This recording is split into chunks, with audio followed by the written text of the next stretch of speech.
Welcome to Permission to Be Human, the podcast. I'm your host, Mel Finlater, mother, coach, and curator of Permission to Be Human, the company and community. If you're a mom, know a mom, or want to be a mom, and you crave getting out in the world to make a difference, then you're in the right place. This is a space for moms like you to connect with yourself, your purpose, and your big, audacious dreams. Because when you feel your best, you can better you, your family, and the wider world. Let's do this.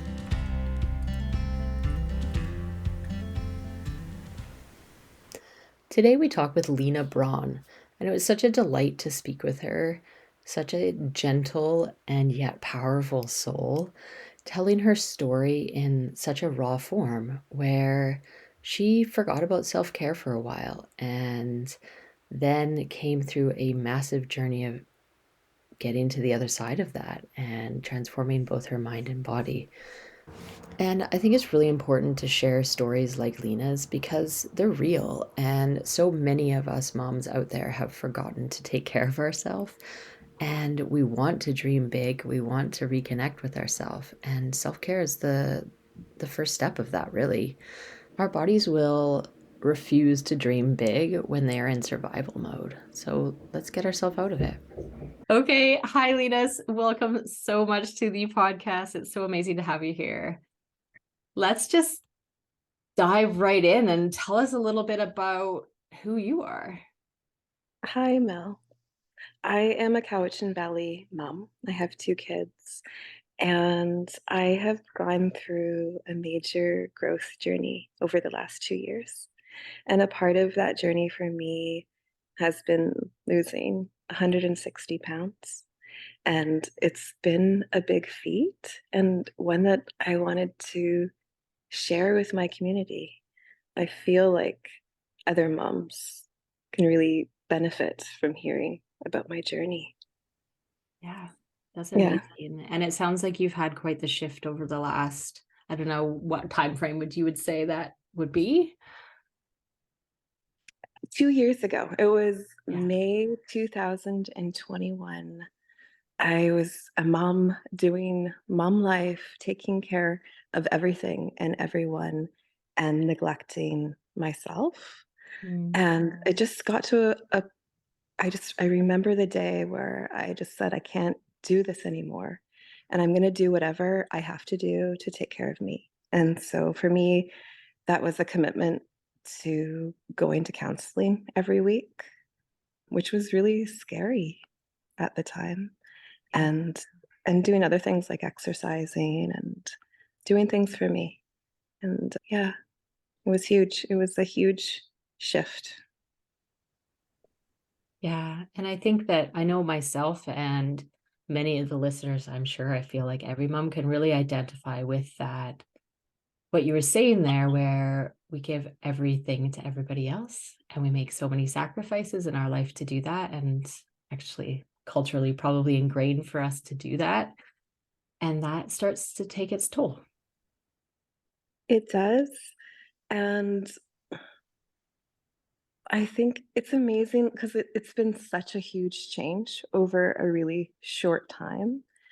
But it all started just with that decision and then one little teeny step at a time that seemed really insignificant at the time and then led to now. And it's so cool to see how it's impacted my family, especially my son, because I could barely 2 years ago, I could barely move. I could walk 100 meters, that was it. And now I'm out playing soccer, and the first time I played soccer with him, and he was like, "Mom, you're a sport mom now? Woohoo!" And it just to see the impact of my self-care on my family, even though at the time it felt selfish in a way. Um, Hmm. it's actually the most selfless thing, you know, it's really important. And so um, I just want to emphasize that, I guess, how important those little things we do for ourselves every day really are. Yeah. Yeah. And Can you give us an example of what some of those little things are that helped you to have self-care, as you put it? Well, like I mentioned, like, the counseling was big for me. I think, like, just I can't emphasize enough how important it is to work with a mental health practitioner, and the little things they get you to do, like reframing your thoughts or, I don't know. I can't think of all of the other things right now, but they just get you to do little things that seem insignificant, but it really changes your inner world, which changes a lot. Yeah. Yeah, A change of the inner world changing your outer world for you, like it does. physically, but also Yeah, relationship-wise, it sounds like even. And yeah, yeah. Or even, like, at the time, like I said, I could only walk 100 meters, and that seems really insignificant maybe to everyone else, but that's where I started, and just the importance of honoring where you are. yeah, And so for me, doing that 100 meters, I committed to doing that every day. And now it's kilometers, and now it's riding horses, and now it's getting like I got on a bike for the first time 3 months ago.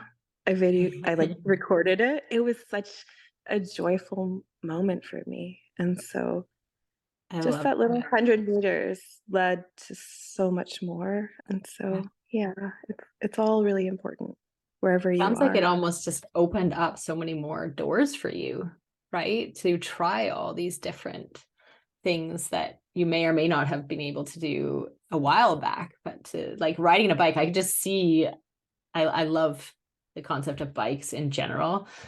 And there's something about the wind going in your hair and the joy of like propelling at a different speed. And I love that that has given you're now able to do that should that be what comes your way and you want to try, right? It's wonderful. I feel like me facing my stuff and everyone has their own stuff has opened up doors for me to live in a way that I never would have expected would happen for me. And so I feel like a child again. I feel like I get to like riding a bike is going downhill on a bike was glorious. And like for someone else that might look different. Maybe that, that might look different, but whatever it is, um, just being fully present and living your life that way is really, really beautiful. And I'm so thankful. Yeah. Yeah. Where else do you find that it shows up in your life, this difference? I feel like a healing like is like a homecoming. And so just getting to know who I am. When you live for other people, you lose little bits of yourself. And so to try so many or to be able to try so many new things and to put myself out there, even like doing this podcast, it just you get to see who you are, what you like, what you're good at, and it's all a homecoming. And it feels really good because you're living authentically in the way that you were always meant to or created to be.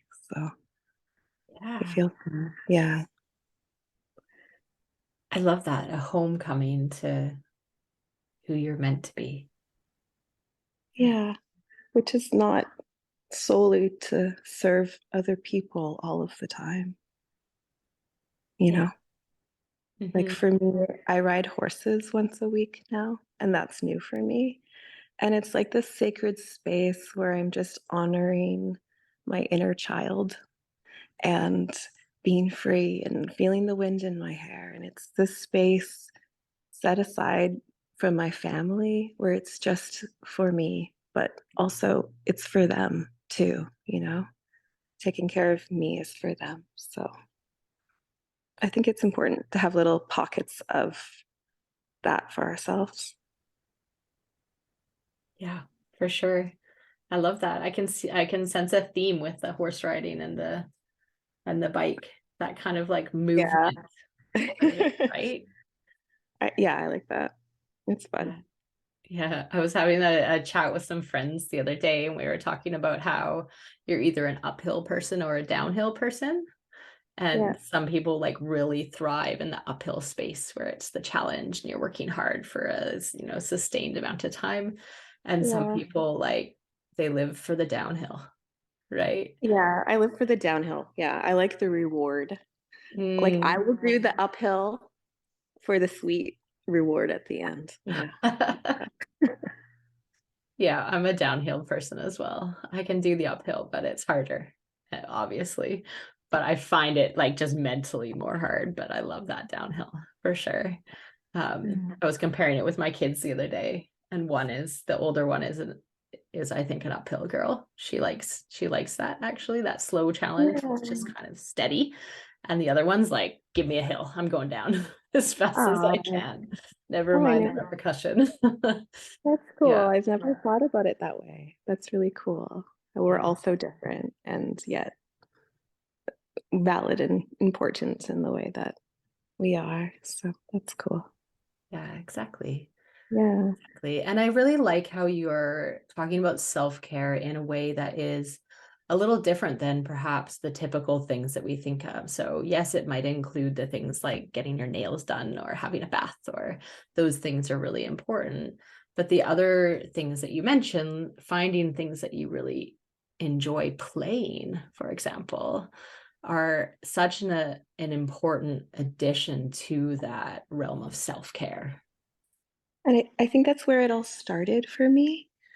Um, I was, let's say, 330 pounds. And to society, I was unattractive and judged. And I decided that I was just going to live my best life in the body that I was in. And so I put on a bathing suit and I went snorkeling in coral reefs. I hiked through the jungle. I used the body that I had and loved that body at every stage of the journey. And that's really what prompted, you know, the lifelong change for me is just to find healing through self-love and to not hate that body anymore, to love her at every stage that she was at. Yeah. That's so Yeah. beautiful and so hard to do. And It's so hard to do. right, because we Yeah. are like trained to hate our bodies, honestly, as women. That is like from a young age what we are culturally shown to do. And I love that. In fact, I'll state to our listeners that I actually very rarely get into the conversation about weight with people because it can go down this path of self-hate as opposed to self-love, right? That the change is coming from a place of self-hate. And what I love about your story is that, as you said, it's about starting to love yourself and love the body that you have in that moment, and each moment that comes thereafter. Yeah, and that was a part of my little practices. I said to myself, the only way that a change is going to happen for me is if I learn to never say anything negative to myself and love myself better than I ever have before. And so even I had sticky notes on the wall just with I am statements. I am beautiful. I am brave that I saw every day and said to myself, um, because the shame that is put on women for their bodies is so counterproductive and hurtful, and it doesn't prompt change. It's just toxic. Um, and I just really encourage women to see themselves as beautiful in every shape that their body is, um, because that's really where the healing starts. Yeah. Yeah. Changing and reframing, as you said, the way that we're thinking about things. If we look at a picture of ourselves, see the beauty in it, even if we're Yeah. making a contorted face of whatever sort, even if our body is X amount pounds heavier than it was last time we had that photo. I just, yeah, I think that's such an important thing to say and to believe about ourselves is that self-love. But as we say, it's really, really hard. And even if you don't feel that way, like, even Yeah. if it feels like a lie, still do Mhm. it. Still say the good thing, still reframe your thought and Yeah. make it positive because then it does become true, you Yeah. know? There's this really beautiful method that Carol Williams Love I interviewed in a previous episode about havening. She uses this one. I worked with her quite closely on my reframing and shifting things. And she uses a phrase in those moments where you don't believe it yet, but you want to believe it. She puts a Mm, what if beforehand. And to me, that's been a game changer because our brains enjoy that. They're curious creatures. We are naturally curious human beings. So instead of saying, so at one point, as I think every woman has challenges around worthiness. And I wanted to mm, believe I am worthy. And it was actually related to something that seems seemingly small, but it was, for me, it was huge. It was going back to playing soccer.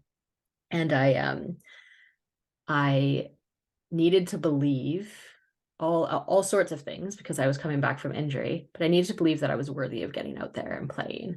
And I had to trick myself. If I had just continually done the affirmation of I am worthy, my brain was going, no, mhm, you're not, after every single one. So I'm still building that pathway where for me, saying, what if I'm worthy?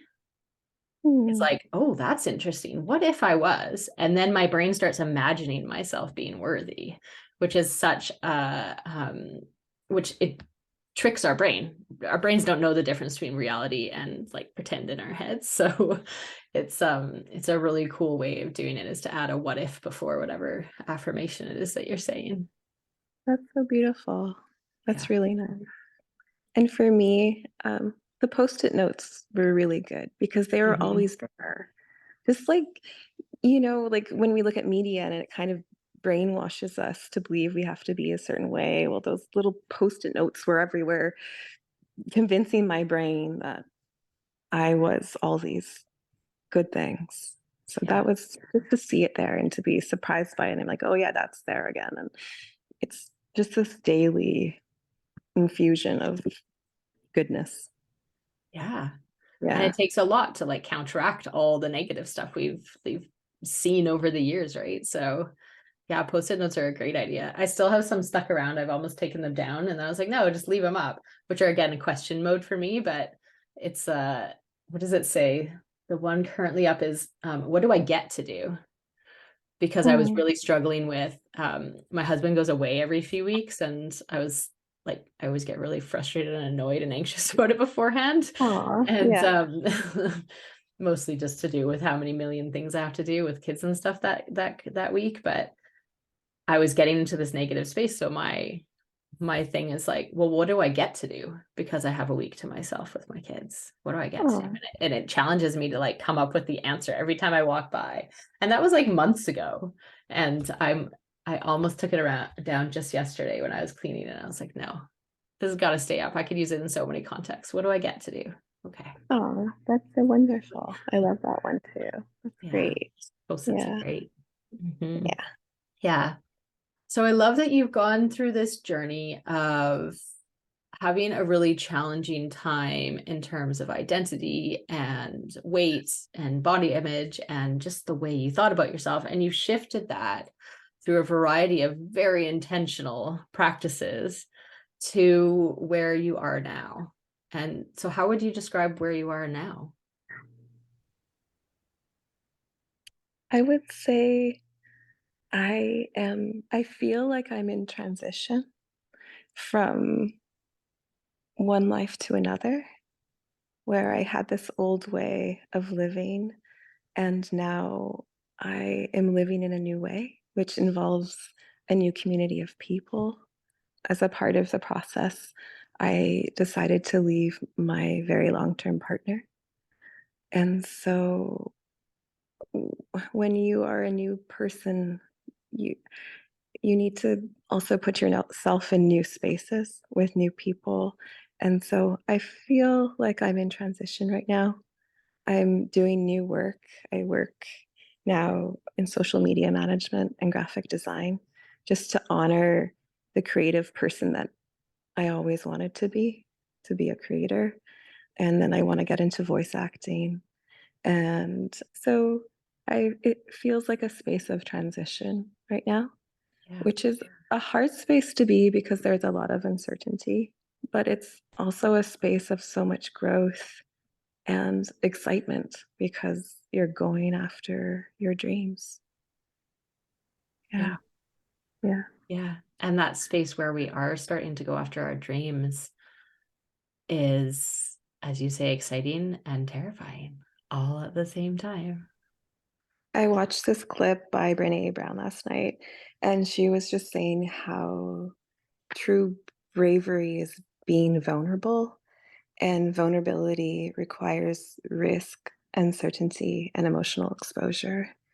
And so it's challenging and it's brave to go after your great big dreams, I think. Yeah, Yeah. exactly. I am a huge lover of Brene Brown. If she ever listens, if anybody knows her and wants to get her on this podcast, it would be like my biggest dream in the whole world. It's gonna She's happen. amazing. But yeah, I think that's exactly right. And courage and bravery are stepping into the ring, as she puts it in another part, right? Yeah. Yeah, And Kurt. That's right. that can feel, well, it will feel really scary and really horrible at times and really wonderful at other times. Right? It's true. Yeah. Yeah. It makes you so strong. I've put myself out there. I told myself as a part of this journey that I was just going to show up, Mm, that for the first time, whatever presented itself, I was just going to show up. And I couldn't control the outcome or how I was going to feel about it, but I would just be courageous and show up. yeah. And it's been such a gift to to do that because yeah, there's been a lot of moments that have been just unenjoyable, but so much joy. There's been so much joy and growth and strength that has come out of doing that, and it's been so worth it. Yeah, Yeah. for sure. So tell us a little bit more about what is your big audacious dream? So my big audacious dream was to get physically healthy. Yeah. And I'm there now. And I can't sometimes I forget how far I've come. I because growth is it's a lifelong thing. And so you're looking forward to the next thing that you want to do and you forget that hey, you've come a really really far already and it's important to honor that. And then now just to have a job in a creative field to make that transition is my big dream. One of them, like I said before, is to be a voice actor, which is why I've contacted you to do this podcast, just so I can practice this. And I'm really excited about it because it feels working in a creative job feels like what I was always meant to be doing. I just never really knew how, or I felt like maybe being a creative was not practical. And so Mm, it's yeah. nice to just honor that now. Yeah. Yeah. I love that. And I think in your previous message to me, you mentioned that like you've wanted to be a creative in the creative kind of side of things since you were a kid. My whole life. I remember writing poetry when in the woods when I was just a little teeny girl. And it's always been this longing that I felt like was not practical and something I had to push down or push away. And so Mm, just to accept that that is practical. To be a yeah. creative is practical and it's really an important offering. to the world and that I can do it too. It feels really good because it just feels like who I am. Yeah. Yeah. I think that's really beautiful. And what it makes me think of, to reflect back to your answers there, was your original dream was to be physically healthy and to get yourself to that point Mhm. of you've gotten there. And now it feels like, I actually would argue the whole way along, it's actually to be healthy and to be more you, right? Because it feels like this dream that you're reconnecting with, this creative side of yourself that's been kind of repressed for so many years, is finally being like, hey, now that you're like healthy enough to notice me, I'm just going to poke you a little bit over here and remind you that I exist and that I am you, and how can we let that shine? Yeah, I agree. It's all studying digital design and communications. I don't know that I would have lost any weight or got this far without having the focus on the art. It was such a huge part of just, the weight loss was a consequence of living more authentically. Hmm. Yeah. But really, it sounds like the big dream is live more authentic, live To be an authentically, artist, right? actually. As Yeah. probably is for all of us, right? I Yeah, think it, I it's think it true. is to figure out what that is for us and go and do it. But you can't figure it out unless you put yourself out there and try things. Yeah. And so You mean that's I where can't just just sit showing in up. my room and just like come up with ideas? It's my favorite thing. No, I know. That's my favorite thing too. I like to lie around and imagine doing all the things. But Exactly. And to be fair, as much as we joke about that, and yes, action is so, so important, the line in our room and thinking about things is a step. It is us allowing ourselves to dream. And then once we've dreamed, the key is, okay, what am I going to do? What tiny little minuscule, I call them laughable step, can I take now to get a little closer to making that not just me in my room by myself dreaming about the that's possibilities? exactly it. Yeah, that little laughable stuff. And yeah, dreaming is so important because it inspires us. We can Mm, see it. Yeah. yeah. Yeah. I was a athlete growing up, and we would always have to visualize our races before we did them. It was as important of a step as the physical training. Yeah. And so taking time, like, I bet there's people out there who don't even take the time to daydream and imagine the possibilities. And so that is a really important step too. I agree. Yeah. Yeah. To really help you reconnect back with so many parts of ourselves that we don't even remember, I right? Like, know, because I we're so love when you, busy. Yeah. yeah, it's busy, and life is, especially as a mom, like there's just so much that we think anyways that we have to do, and it can feel really, really busy and overwhelming, and that's kind of a waste of time to sit and daydream. But it's Mhm. so not like it is that first step towards being the authentic you. And I love that have brought that out and into the conversation. Yeah, and think of our children and how much they daydream and imagine and I don't Yeah. know, take take their lead, you know? They Yeah. have And the I same think that's a really, sensibility. like, it leads me to this question that we could all ask ourselves of, because when I asked you about the creative side, you're like, yeah, I remember sitting in the trees writing poetry. Right. So, like, Yeah, what memory do the rest of us have? Like, what memory do I have? I'm not even sure the answer of yeah. when I was a kid, when I was full of joy. I And feel like the clues are there. yeah, We just have to go back and well, I didn't notice them until I actually found what I loved, and then I went back over my life and was like, "Oh, yeah, I've done that so much." yeah, I've always played characters and acted and performed for my family, my husband and my children, and I yeah. was like the crazy mom that had different characters. And I didn't I love realize, like, I that. can take that outside of my house too. Like, Yeah, it's an important part of me, So I love that. And you're bringing back memories of my childhood now, where So we used to like all the neighborhood kids back in the day when you could just go outside and come back at dinner time kind of thing. We would get together and we would make shows.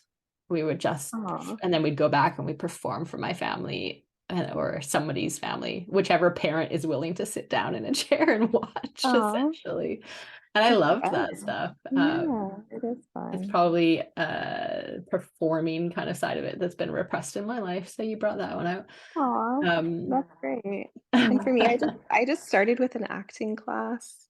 I took improv, I took film and TV, and through it all, I kind of realized, oh, I think that I like voice acting the best. And so, Nice. yeah, just taking like little risks and trying things. Yeah, and it is that little risks. And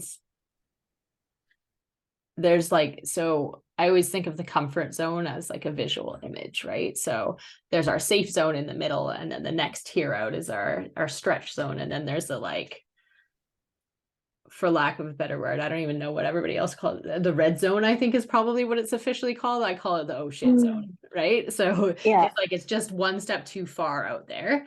But actually, in the Mhm. stretch zone, you can kind of just lean out of the comfort zone a bit, and then you can go a little further out, and you might just touch. Like you don't know what the red zone is until you kind of get there, and you're like, nope, that's too much. Yep, I'm stopping now. Um, but it's when we live in our stretch zone more and then dip back into our comfort zone that we feel at our best and can truly be And ourselves. you made a good point, is that you can always back up. Yeah. If it feels too uncomfortable, you can always just say, "I'm out of here," you Yeah. know? Like, there's always a way out. There is. Yeah. Exactly.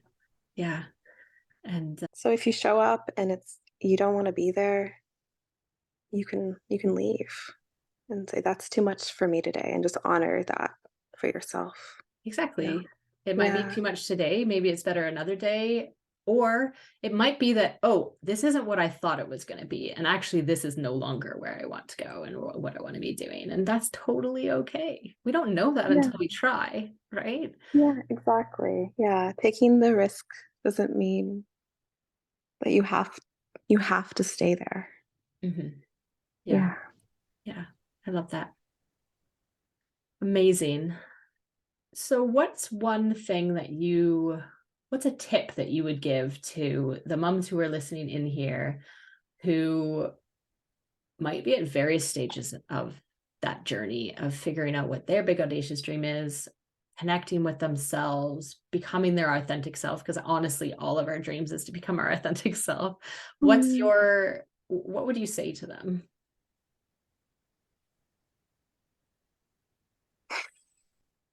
mm. I guess I'm just a really big advocate for working with a counselor and really doing that work and doing some of the healing and reframing our mind work because it's made such a huge impact in my life. 2 years ago, I had such bad social anxiety. I couldn't speak to anyone. And 2 years of counseling, I was in Mexico. I designed an app and I was presenting it in front of hundreds of people, including doctors and just professional people. And I went from not being able to speak to anyone to there Wow, just by the small commitment of going to counseling and doing mental health work. And so I feel like I just hope people see the importance of that work, yeah. how much of a game changer it is. That's beautiful. Thank you. And I couldn't agree more. I think actually like we don't have to wait to get into crisis mode to actually go and talk to someone as well. We all have so much work to do. And Um, Life is such a journey, and there's so much beauty if we're willing to do that work and grow, no matter who we are or where we are. Yeah. that's amazing. Awesome. Thank you so much for coming, Lena. I think it's so important to share stories like yours who are well, like all the stories that I'm sharing, but yours is at maybe a different stage in a very different journey. And I think that your story is beautiful, and becoming that authentic self is something that we all are reaching for, and that it is a lifelong journey. Thank So you. It's been an honor just to be here and to share, and I'm glad that most people don't know my story. They just see me and they don't know that where I was. And so it's really an honor to be able to have this space to share it. thank you. And it's an honor Thank to you. be able to provide that. That is it, folks. This has been Mel Finlater on Permission to Be Human, the podcast. And I am so glad that you have joined us here today, and hope that you have taken away some tidbits that will help you go away, connect with your big, audacious dream, and make that massive impact in the world that you are dying to make. If you liked today's episode, please, please, please like it, share it.